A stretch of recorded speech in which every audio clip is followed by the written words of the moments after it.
So ayan guys, magka-classic tayo kasama ang aking bebe. So ayun, classic lang tayo dito guys kasi try natin yung bago nating skin na nakuha kay JJK. Si Xavier na Satoru Gojo sa halagang 300 pesos to nag-top up ako sa Starlight. So nagkaroon ako ng free spin tapos swerte nakuha ko siya. So ayun, ang ganda niya talaga guys. So hindi ko siya masyadong alam paano gamitin. Yan, oh, 'di ba? Tamang exercise lang 'yan, unat-unat. Yan, may dalawa kaming dito. So, yung Hanabi, yun yung bebe ko. Di? Bebe. Sana all may kaduo. So, ito na yung final lineup namin. Yan din yung kalaban namin, 'di ba? And umpisa natin ang laro sa pamamagitan ng paglalakad ko na nakapamulsa pa. O, 'di ba, taray. So, ayun, nakapamulsa yan, guys. Tapos pupunta tayo sa blue buff. Tutulungan natin yung core natin. So mag-skill lang tayo ng isa tas alis tayo para hindi natin makuha yung XP nung buff, 'di ba? So ang kalane ko nga pala dito si Vexana. Ayan, tamang poke lang tayo, 'di ba? Poke. So ayun, tamang poke lang tayo dito. Medyo iwas-iwas kasi masakit yung skill niya lalo na pag nakadikit sa mga minions, 'di ba? So hintayin mo natin magka-level 2 tayo. Magka-level 2. So hintayin natin mag-level 2 tayo. Ayan, medyo matapang na tayo kaso biglang may Harley. Oh, atras. Huwag niyong kalapanin ng Gojo ko. Nahati na nga ito eh. Ay, sorry. So, ayun. Ayan, tulungan natin dito yung natin, yung core natin pati si diba? Naka-assist pa tayo ng dalawa. Ganun talaga si Gojo kahit deads na yan. Kahit deads na yan, diba? At least hindi siya na donut, nahati lang siya, 'di ba? So ayun, tamang lang tayo dito, tamang poke lang kay Vexana, medyo atras tayo, ingat-ingat tayo sa mga skills niya, lalo na pag nakadikit sa minions kasi masakit 'yan. 'Di ba? Iwas-iwas tayo diyan, mga guys.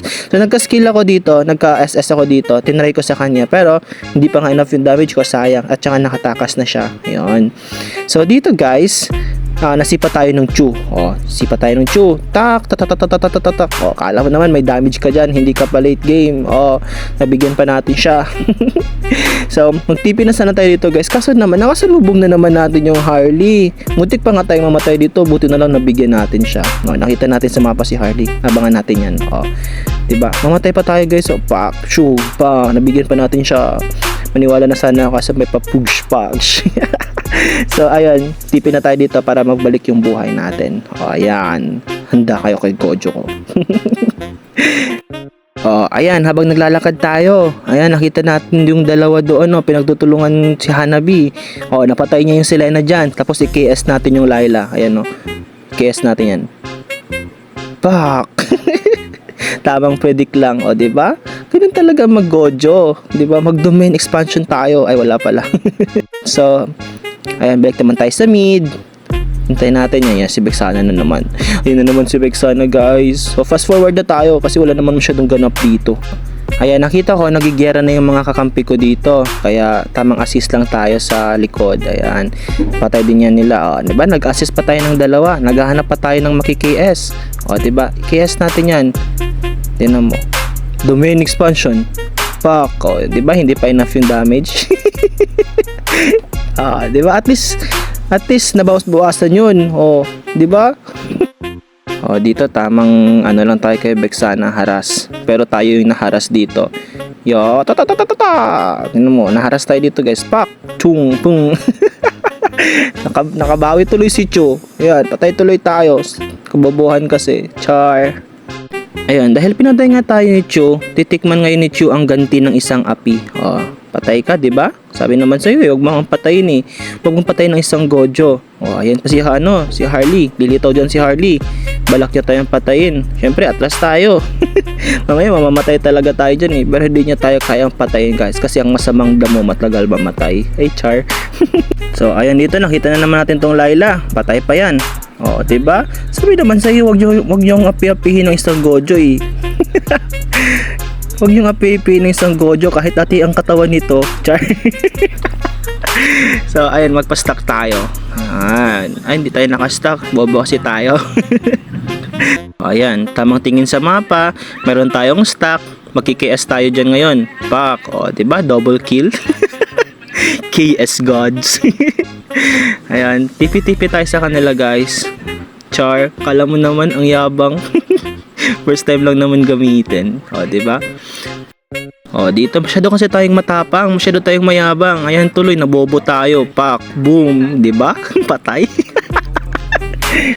Ayan, ayoko nang lumapit, kaya tamang KS na lang tayo. Ayan, predict. O, bam, diba? Patay natin yon. KS gods. Ayoko kasing lumapit, papatay na naman nila ako. Lalo na yung Selena at Chun na yun, inabangan na ako. Sama nila. So ayun, tatry natin mag Demon Lord. Demon Lord bigla naging slime. So ayun, naglo-lord kami dito ni Guinevere. Syempre kita namin yung mga kalaban nandoon. So kampante kami na walang magsamok-samok sa amin dito. Samok-samok. So ayan, bigla naman nagpunta si Cho dito. Syempre ang pinaghirapan ni Guinevere kukunin natin. Hindi pwede sa kayo mapupunta yun. Ganun mag-KS. Oh ayan, yan na naman si Vexana. Tapos magpapasok na naman dito si si Selena. Syempre atras tayo diyan, bahala na yung Lord, 'di ba? Naagaw yung Lord dahil sa kabubuhan namin ni Guinevere. Pero syempre, hindi yan yung magpapatalo sa amin. Hindi yan yung ay nako, pagod na ako magsalita. Ah, 'di ba nakapatay pa tayo? No way, Harley. Agaw-agaw ka pa ng Lord ah. Ayan, buhay na naman tayo ulit. Tingnan nyo, nabugbog tayo. 10-7-11 yan. O, diba? So, balak namin dito mag-lord guys. Ayan, pero pumasok na naman yung Harley. Buti hindi tayo na-SS-an niya. Patay na naman tayo siguro kung tayo na-SS-an niya. Ayan, nandyan si Selena. So, tamang lang tayo dito. Mag-map awareness. Wow, map awareness. Kala mo naman pro. So, ayan, nagla-lord kami dito. At nakuha namin yung lord. Kasi tingnan nyo naman yung base nila, oh. Konting na lang yan, oh. Konting push na lang yan, masisira na, 'di ba? Dapat i-push na natin yan, guys. Tagal-tagal kasi, 'di ba? Surrender na daw sabi ni Guinevere. 'Di ba ang yabang ng mga kasama ko, guys. So, ayan guys. I-end na namin 'to kasi pagod na kami sa buhay namin. Syempre, sa huling pagkakataon, mag-SS tayo dito. Yan, pakita natin kung gaano kasakit ang SS ng isang Gojo Satoru. Yan, dahil dyan, victory tayo guys. Tinalo tayo mga kapokpok. Yan.